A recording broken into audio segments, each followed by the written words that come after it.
Hello friends, ये है CB का फाइनेंशियल बस। और लास्ट वीडियो में हमने सेकेंडरी मार्केट के अंडर बॉन्ड मार्केट पूरा किया था। अब इस वीडियो में हम डेरिवेटिव स्टार्ट करेंगे। फ्रेंड्स, यहाँ डेरिवेटिव और कमोडिटीज का पोर्शन आरबीआई से मिलता जुलता है। उसकी वजह से हम यहाँ आरबीआई के कोर्स में जो वीडियोस यूज़ किए थे वो देखेंगे। उससे आपको बार बार मेहनत करने की ज़रूरत नहीं। इसी वीडियो में हम डेरिवेटिव्स और कमोडिटीज दोनों कवर करेंगे। सो चलिए स्टार्ट करते हैं। मार्केट को समझते हैं। तो आइए स्टार्ट करते हैं डेरिवेटिव मार्केट। सबसे पहले हम समझते हैं कि डेरिवेटिव क्या होता है। डेरिवेटिव मतलब किसी और चीज से डिराइव होना। एक एग्जांपल से समझते हैं। आपको शुगर केन तो पता होगा, ये एक रॉ मटेरियल है और उससे हम बनाते हैं शुगर को। मतलब शुगर डिराइव हुआ है शुगर केन से। इसकी वजह से शुगर केन को हम डेरिवेटिव बोलेंगे। समझ गए? और डेरिवेटिव जिस चीज से डिराइव होता है उसे हम अंडरलाइंग एसेट बोलते हैं। यहाँ कंसेप्ट ये यूज होता है कि अगर अंडरलाइंग एसेट मतलब शुगर केन का प्राइस बढ़ गया तो उसके डेरिवेटिव मतलब शुगर का प्राइस भी बढ़ जाता है। और अगर अंडरलाइंग एसेट का प्राइस कम हुआ तो उसके डेरिवेटिव का प्राइस भी कम होता है। समझिए कंसेप्ट। सो यहाँ हम फाइनेंशियल मार्केट में फाइनेंशियल डेरिवेटिव यूज करते हैं जिसके अंडरलाइंग एसेट होते हैं स्टॉक्स, इंडेक्स, करेंसी और कमोडिटी। तो इन अंडरलाइंग एसेट की प्राइस चेंज हो गई तो इसके ऊपर बेस्ड डेरिवेटिव की प्राइस भी चेंज होती है। So derivatives are financial contracts that derive their values from an underlying asset.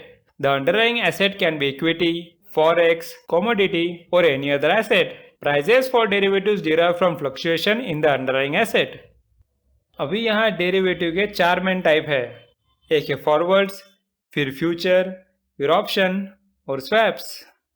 So, common derivatives include forwards, future contracts, options and swaps. अभी फ्रेंड्स हम एक एक करके सबको समझेंगे। इस वीडियो में हम फॉरवर्ड्स और फ्यूचर कवर करेंगे और नेक्स्ट वीडियो में हम ऑप्शंस और स्वैप देखेंगे। मैं रिक्वेस्ट करता हूँ कि आप ये वीडियो बहुत फोकस के साथ देखिए, क्योंकि अगर आपको इस वीडियो में बेसिक अच्छे से समझ नहीं आया तो नेक्स्ट वीडियो समझना बहुत हार्ड हो जाएगा। ओके? ये कंसेप्ट समझना एस्पिरेंट के लिए बहुत हार्ड होता है, बट डोंट वरी, मैं आपको इमेजेस के साथ बहुत इजी लैंग्वेज में समझाऊंगा। तो आइए स्टार्ट करते हैं फॉरवर्ड से।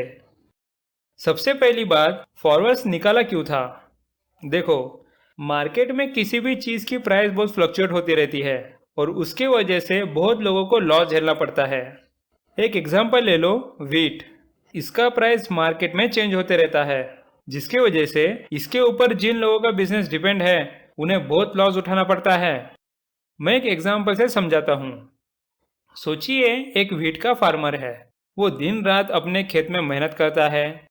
अगर मार्केट में व्हीट की प्राइस 2000 पर क्विंटल से कम रही तो उसे लॉस होगा।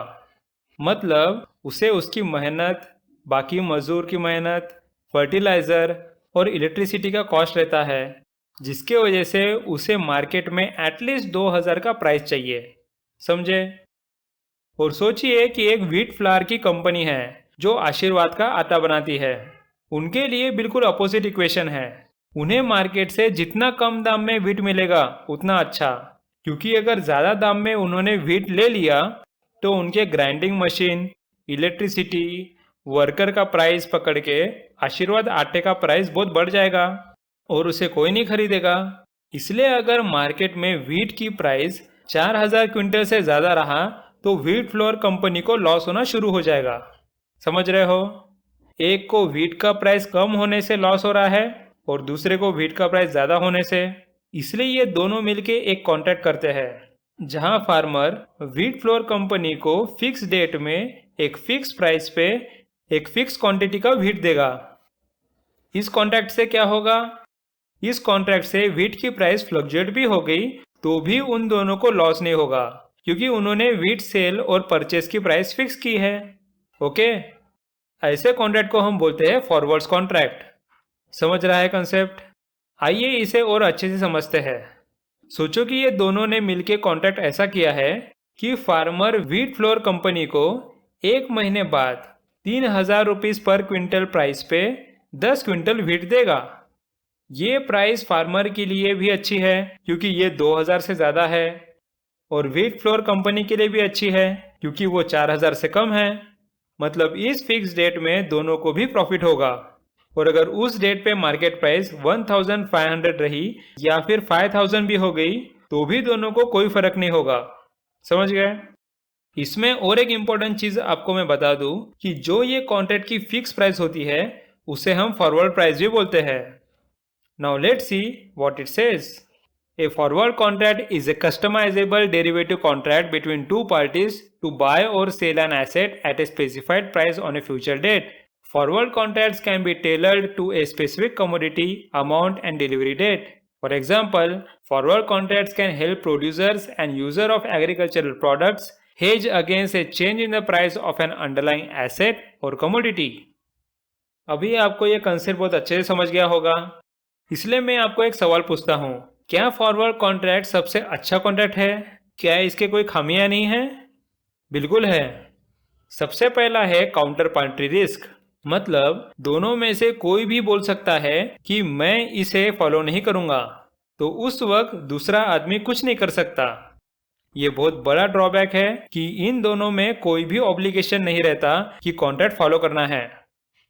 और सेकंड ड्रॉबैक ये है कि इस कॉन्ट्रैक्ट को कोई किसी और को ट्रांसफर नहीं कर सकता। मतलब अगर ये फार्मर सोच रहा है कि ये कॉन्ट्रैक्ट अपने दोस्त के नाम कर दूं, तो वो ऐसा नहीं कर सकता। मतलब सिंपली ये कॉन्ट्रैक्ट ट्रांसफरेबल नहीं है। Okay, so a forward contract has some drawbacks. It has counter party risk when one of the dealer can deny the contract, and another drawback is that this contract is not transferable. अभी friends इन drawbacks की वजह से futures का जन्म हुआ है। देखो समझते हैं। फ्यूचर में भी फॉरवर्ड जैसे कॉन्ट्रैक्ट करते हैं, जैसे कि दो लोग मिलकर ये कॉन्ट्रैक्ट करते हैं कि फिक्स डेट में फिक्स प्राइस पे हम फिक्स क्वांटिटी सेल करेंगे। लेकिन यहाँ एक छोटा डिफरेंस है, वो ये है कि यहाँ ये कॉन्ट्रैक्ट स्टॉक एक्सचेंज में ट्रेड होता है, उसे हम कहते हैं फ्यूचर मार्केट। यहाँ फॉरवर्ड के दोनों ड्रॉबैक सॉल्व हो जाते हैं। फ्यूचर्स एक्सचेंज में ट्रेड करते हैं, जिसकी वजह से नो ट्रेडिंग का ड्रॉबैक खत्म। और दूसरा कि फ्यूचर स्टॉक एक्सचेंज में रखने की वजह से कोई भी उसे डिफॉल्ट नहीं कर सकता। यहाँ तक स्टॉक एक्सचेंज खुद गारंटी देता है कि कोई भी इस कॉन्ट्रैक्ट को डिफॉल्ट नहीं करेगा। समझ गए आप futures? So futures are derivative financial contracts obligating the buyer to purchase an asset or the seller to sell an asset at a predetermined future date and set price. Futures contract trade on a centralized exchange and are considered over-the-counter instruments. These eliminate the counterparty or default risk. Friends अभी आप सोच रहे होंगे, वाह ये तो बहुत अच्छी बात हो गई, फ्यूचर ने तो सारे इश्यू सॉल्व कर दिए। लेकिन रुको, सारे प्रॉब्लम सॉल्व नहीं हुए। हमें यहाँ मालूम हुआ है कि फ्यूचर स्टॉक एक्सचेंज में ट्रेड होने की वजह से अभी ट्रेडिंग अच्छी होती है और काउंटर पार्टी रिस्क भी नहीं रहती। लेकिन फ्यूचर में हम स्टैंडर्ड कॉन्ट्रैक्ट ही बाय और सेल कर सकते हैं, जैसे कि व्हीट या राइस। ये एक स्टैंडर्ड कॉन्ट्रैक्ट होता है। लेकिन अगर आपका बिजनेस मसूर दाल के ऊपर बेस्ड है तो वो एक स्टैंडर्ड कॉन्ट्रैक्ट नहीं है और उसका कॉन्ट्रैक्ट आपको फ्यूचर में नहीं मिलेगा। लेकिन फॉरवर्ड में आप मसूर दाल का कॉन्ट्रैक्ट बहुत इजीली कर सकते हो, क्योंकि फॉरवर्ड में किसी भी चीज का कॉन्ट्रैक्ट कर सकते हैं। तो बस इतना ही ड्रॉबैक है फ्यूचर का। सो फ्रेंड्स, यहाँ हमने फ्यूचर और फॉरवर्ड्स को बहुत अच्छे से समझ लिया। नेक्स्ट वीडियो में हम देखते हैं ऑप्शंस और स्वैप्स। वो भी बहुत इंटरेस्टिंग वीडियो रहेगा। So thanks for watching and meet you in the next video.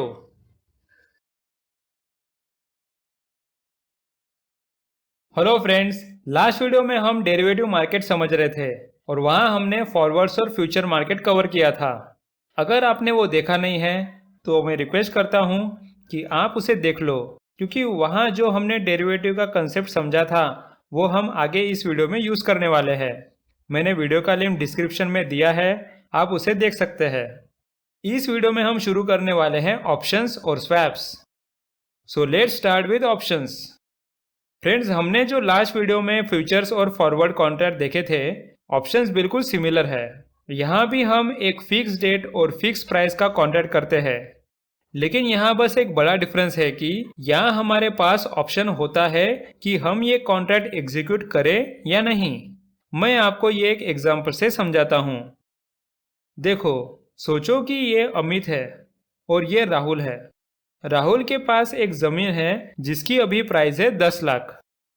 लेकिन अमित को यह मालूम है कि ये जमीन के पास गवर्नमेंट एक एयरपोर्ट बनाने का प्लान कर रही है। अगर उस जमीन के पास ये एयरपोर्ट बन गया तो उसकी वैल्यू बहुत बढ़ेगी। तो अमित ये सोचता है कि अगर मैं ये जमीन अभी खरीदता हूँ और उसे एयरपोर्ट बनाने के बाद बेचता हूँ तो मुझे बहुत अच्छा प्रॉफिट मिलेगा। लेकिन यहाँ अमित को एक डाउट रहता है। वो सोचता है कि अगर गवर्नमेंट ने एयरपोर्ट ने नहीं बनाया तो उसका पूरा अमाउंट जमीन में फंस जाएगा। तो यहाँ अमित एक काम करता है, वो राहुल के साथ एक कॉन्ट्रैक्ट करता है। वो बोलता है कि मैं तुम्हारी जमीन 2 महीने के अंदर 10 लाख रुपए में खरीदूंगा और उसके लिए मैं तुम्हें 40,000 का टोकन अमाउंट पे करता हूँ। इस कॉन्ट्रैक्ट को राहुल मान लेता है। तो इसे हम कहते हैं ऑप्शन। यहाँ अमित ऑप्शन बायर होता है क्योंकि उसे लैंड बाय करना है, और Rahul by default option seller बनता है। उसे हम ऑप्शन राइटर भी बोल सकते हैं। यहाँ एक बात समझ लो कि जो भी ऑप्शन बाय करता है उसे राइट मिलता है कि वो ये ऑप्शन यूज करे या नहीं। मतलब उसके ऊपर कोई ऑब्लिगेशन नहीं है। मतलब यहाँ अमित को कोई जबरदस्ती नहीं कर सकता कि लैंड खरीदना ही है। लेकिन राहुल मतलब ऑप्शन सेलर के लिए ये ऑब्लिगेशन है कि अगर अमित ने ऑप्शन एग्जीक्यूट किया तो उसे लैंड सेल करना होगा। ओके। और एक बात यह है कि अमित ने जो 40,000 का टोकन अमाउंट दिया है उसे हम बोलते हैं ऑप्शन प्राइस या फिर ऑप्शन प्रीमियम। इसका मतलब ये होता है कि अगर अमित ने ये ऑप्शन एग्जीक्यूट नहीं किया और जमीन नहीं खरीदी फिर ये 40,000 राहुल के हो जाएंगे। अमित उसे वापस नहीं मांग सकता। ओके। यहाँ ये बात और समझ लो कि अमित ये ऑप्शन 2 महीने के अंदर कभी भी कर सकता है। ऐसा जरूरी नहीं कि उसे 2 महीने रुकना ही पड़ेगा। वो 1 महीने या 1.5 महीने में भी वो ऑप्शन एग्जीक्यूट कर सकता है। बस उसे 2 महीने के अंदर करना है, 2 महीने के आगे नहीं। सो समझ गए आप ऑप्शन का पूरा concept. So let's see what it says. Options are a form of derivative financial instrument in which two parties contractually agree to transact an asset at a specified price before a future date. Options give the buyers the right but not the obligation to buy or sell an underlying asset at an agreed upon price and date. The holder is not required to buy or sell the asset if they decide against it. अभी friends हम समझते हैं कि option के type क्या होते हैं। Option के 2 टाइप है, एक है कॉल और दूसरा पुट। कॉल ऑप्शन ये होता है कि जहां कोई ऐसा कॉन्ट्रैक्ट खरीदता है जो उसे फिक्स डेट के अंदर और फिक्स प्राइस पे बाय करने का ऑप्शन दे। तो हमने जो लास्ट एग्जांपल लिया था वो एक कॉल ऑप्शन था। यहाँ अमित को राहुल का लैंड 10 लाख के फिक्स प्राइस पे 2 महीने के फिक्स डेट के अंदर बाय करने का ऑप्शन मिला। समझ रहे हो? तो यहाँ हम अमित को बोलेंगे कॉल ऑप्शन बायर और राहुल को बोलेंगे कॉल ऑप्शन सेलर और राइटर। अभी नेक्स्ट पुट ऑप्शन क्या होता है वो समझते हैं। पुट ऑप्शन में कोई ऐसा कॉन्ट्रैक्ट खरीदता है जो उसे फिक्स डेट के अंदर और फिक्स प्राइस पे सेल करने का ऑप्शन दे। इसे समझने के लिए एक एग्जांपल लेते हैं। सोचो कि हमारा राहुल और एक बिजनेस करता है। उसके पास एक डेयरी फार्म है जिसकी वैल्यू है 7 लाख। लेकिन राहुल को पता लगता है कि उसके लोकल मार्केट में अमूल दूध का बिजनेस बहुत ग्रो होना शुरू हो गया है। अभी राहुल को डर है कि अमूल का बिजनेस अगर ऐसे ही शुरू रहा तो फ्यूचर में उसकी डेयरी फार्म की वैल्यू बहुत कम हो जाएगी, और अगर आगे जाके उसने अपना डेयरी फार्म बेचा तो उसे उतनी वैल्यू भी नहीं मिलेगी, राइट। लेकिन उसे एक डाउट है, ऐसा भी हो सकता है कि लोगों को अमूल का दूध अच्छा ना लगे और उसके डेयरी फार्म का सेल और बढ़ जाए। तो इस डाउट के वजह से वो ऑप्शन का यूज करता है। वो अपने एक दोस्त बिजनेसमैन जिसका नाम नितिन है उससे एक कांटेक्ट करता है। राहुल बोलता है कि 2 महीने के अंदर मैं तुझे अपना डेयरी फार्म 7 लाख में बेचूंगा और उसके लिए मैं तुझे 20,000 का टोकन अमाउंट भी दूंगा। तो अगर राहुल ने अपना ऑप्शन एक्सरसाइज नहीं किया तो ये 20,000 नितिन के हो जाएंगे। समझ रहे हो पुट ऑप्शन? यहाँ राहुल नितिन को अपना डेयरी फार्म 7 लाख के फिक्स प्राइस पे 2 महीने के फिक्स डेट के अंदर सेल कर सकता है। सो यहाँ राहुल हो गया पुट ऑप्शन बायर और नितिन हो गया पुट ऑप्शन सेलर या राइटर। समझ गए कंसेप्ट अच्छे से? अभी हम देखते हैं कि आंसर में लिखना क्या है। So call options allow the holder to buy an underlying asset at the stated price by the expiration date called the expiry. The holder has no obligation to buy the asset if they do not want to purchase the asset. The risk to the buyer is limited to the premium paid. Fluctuation of the underlying asset has no impact. Next is put option.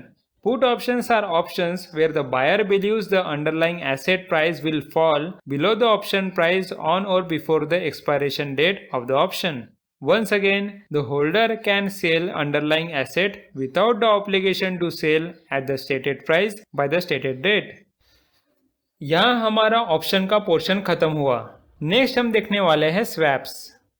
सबसे पहले swap का meaning समझ लेते हैं। सोचो कि हम दोनों दोस्त हैं, वो तो हम हैं ही, उसमें कोई डाउट नहीं।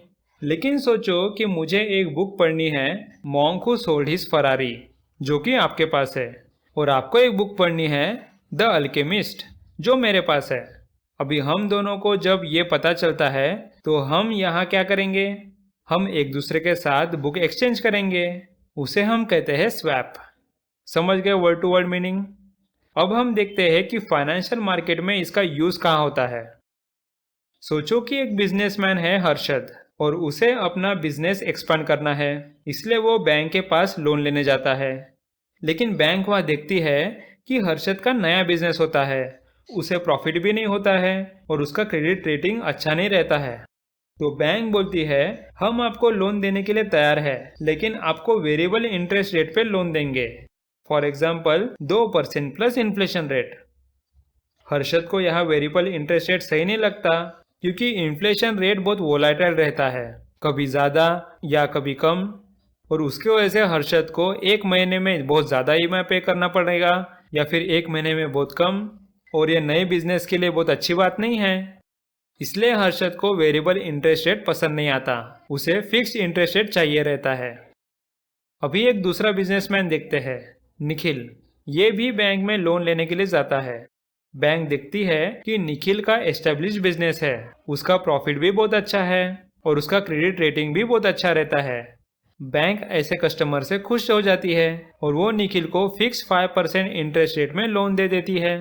अभी निखिल लोन एक्सेप्ट करता है, लेकिन कुछ महीने बाद उसे पता लगता है कि इन्फ्लेशन रेट बहुत कम होने वाला है, जैसे कि 1 या 2%, और वो पूरे साल में सेम रहने वाला है। तो वो सोचता है कि अगर इन्फ्लेशन इतना कम हो जाएगा, फिर उसका लोन जो कि 5% का इंटरेस्ट रेट का है, वो उसके लिए बहुत महंगा हो जाएगा। इसलिए निखिल ऐसा सोचने लग जाता है कि अगर इन्फ्लेशन के ऊपर वेरिएबल इंटरेस्ट रेट मिला रहता तो अच्छा रहता। अभी आप सिनेरियो देखो फ्रेंड्स, हर्षद को चाहिए फिक्स इंटरेस्ट रेट और निखिल को चाहिए वेरिएबल इंटरेस्ट रेट। तो ये दोनों मिलके एक समझौता करते हैं। ये दोनों एक दूसरे से अपना इंटरेस्ट रेट एक्सचेंज करते हैं। इसे हम कहते हैं स्वैप ऑप्शन। यहाँ एक बात समझ लो फ्रेंड्स कि ये स्वैप स्टॉक एक्सचेंज में ट्रेड नहीं होता है, ये बस दो लोगों के बीच का समझौता होता है। उसे हम ओवर द काउंटर कॉन्ट्रैक्ट्स भी कहते हैं। Okay, so let's see what it says. A swap is a derivative contract through which the two parties exchange the cash flows or liabilities from two different financial instruments. The most common kind of swap is an interest rate swap. Swap do not trade on exchanges, and retail investors do not generally engage in swaps. Rather, swaps are over-the-counter contracts primarily between the businesses or financial institutions that are customized to the needs of both parties. So friends, आपको swap समझ आ गया? यहाँ हमारा derivative market cover हो गया है। Next video में हम कमोडिटी मार्केट कवर करेंगे, वो भी बहुत इंटरेस्टिंग कंसेप्ट है। So thanks for watching and meet you in the next video.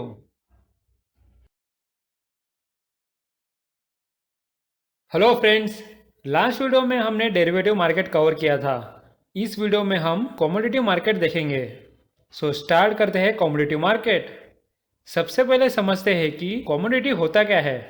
देखो, जो भी चीज़ हमें नेचुरल फॉर्म में आएंगी या फिर डायरेक्ट नेचर से मिलेगी, उसे हम कमोडिटी बोलते हैं। हम उसे और एक नाम से बुलाते हैं, दैट इज प्राइमरी रिसोर्स। मतलब कमोडिटी मैन्युफैक्चर नहीं रहता या फिर आर्टिफिशियल चीज़ नहीं रहती।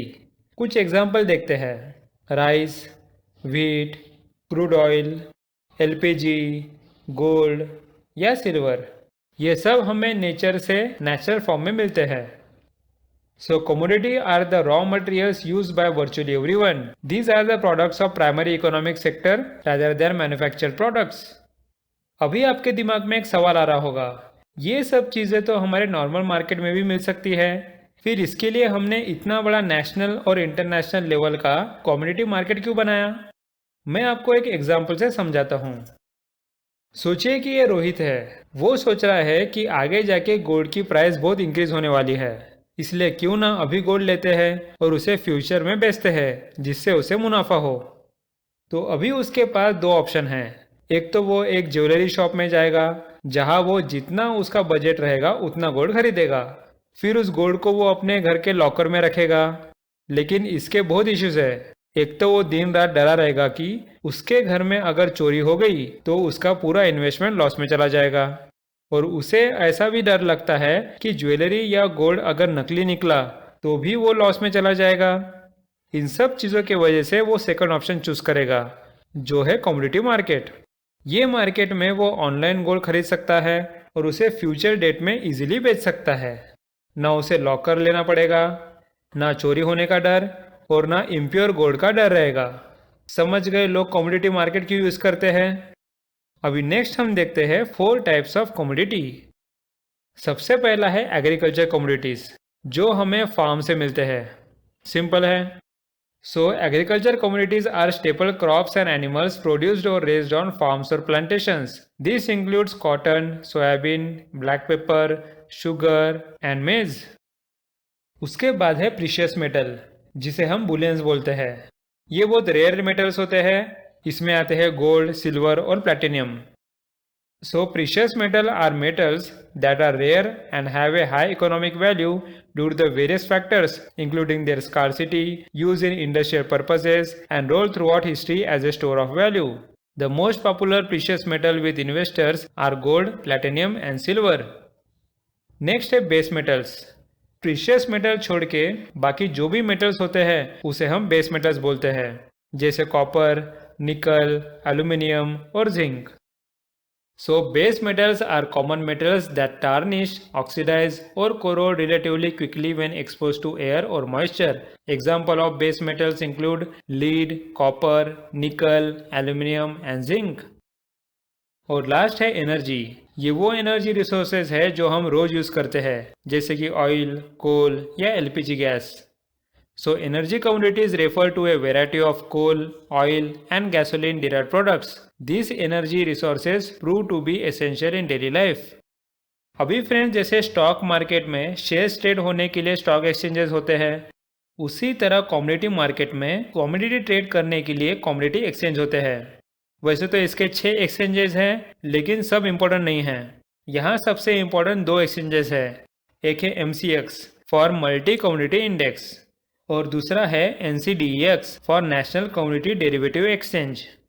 MCDEX मेनली ट्रेड करता है एग्री कमोडिटीज के लिए, जैसे कि सोयाबीन या राइस वगैरह, और बाकी कमोडिटी की ट्रेडिंग मेनली MCX में होती है, जैसे कि गोल्ड, सिल्वर, निकल, नेचुरल गैस और क्रूड ऑयल।